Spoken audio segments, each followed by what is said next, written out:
Mimi nimefika hapa mkuu wa wilaya ya Ubungo kutekeleza maelekezo ya Mheshimiwa Waziri Mkuu aliyotoa siku ya jana alipofanya ziara katika wilaya yetu ya Ubungo kupitia waziri wa mambo ya ndani, ambapo waziri wa mambo ya ndani ameniagiza nifike hapa kuja kukutana na jeshi la polisi ambao walikuwa katika eneo hili wakiendelea na shughuli zao za kawaida za ulinzi na kutoa taarifa rasmi kwamba eneo hili ibada zinapaswa ziendelee kama ilivyokuwa hapo awali. Lakini niliona sio vyema na ni busara mimi mwenyewe binafsi nikafika kujionea hali ilivyo kwa kipindi hiki ambapo kulikuwa hakuna shughuli zote za ibada. Na namshukuru mchungaji pamoja na timu yake, tumeongozana, wamenionyesha hali ambayo iko ndani. Kuna baadhi ya maeneo nimejionea mwenyewe, kuna baadhi ya milango ambayo inaonekana imevunjwa.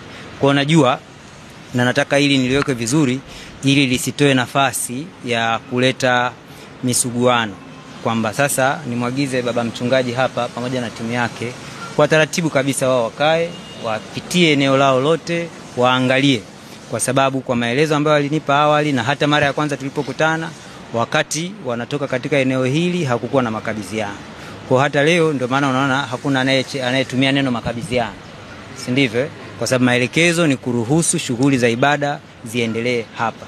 Kwa mimi nimuombe baba mchungaji pamoja na timu yao watakaporudi hapa kwa utulivu, wao waangalie hali ambavyo waliacha katika mazingira walioacha na hali ambavyo walikuta, na waniletee mimi taarifa rasmi ya kile ambacho wamekutana nacho.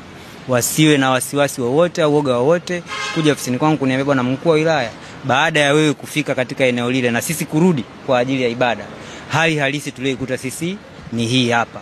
Baada ya hapo kutakuwa na maelekezo ambayo nitayatoa kwa namna ambavyo watakuwa wamefika kwangu. Nafanya hivi kwa lengo moja tu, kwamba ni maelekezo ya Mheshimiwa Rais. Ni lazima tusikilize wananchi.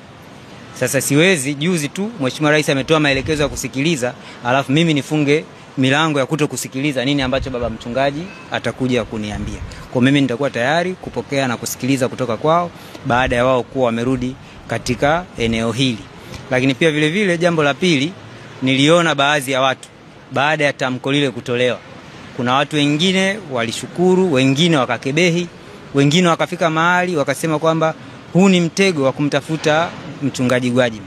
Hapana, maelekezo haya ni ya serikali na yaheshimiwe. Kila mtendaji anayehusika kusimamia maelekezo ya serikali atekeleze wajibu wake.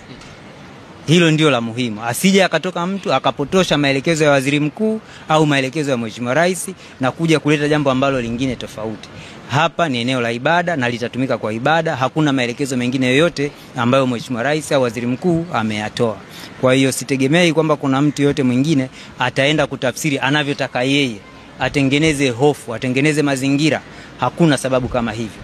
Kwa mimi niwape rai waumini wote, wachungaji wote waendelee na shughuli zao bila kusumbuliwa na mtu yoyote yule, kwamba hakuna maelekezo au maelezo mengine tofauti yaliyotolewa na Mheshimiwa Waziri Mkuu zaidi ya haya ambayo tumekuja kuyasimamia na kuyatekeleza. Baada ya kusema hayo, mimi nawashukuru, na kama kuna lolote naona kuna saa ulitaka kuniuliza swali. Umenijibu katika si umeona.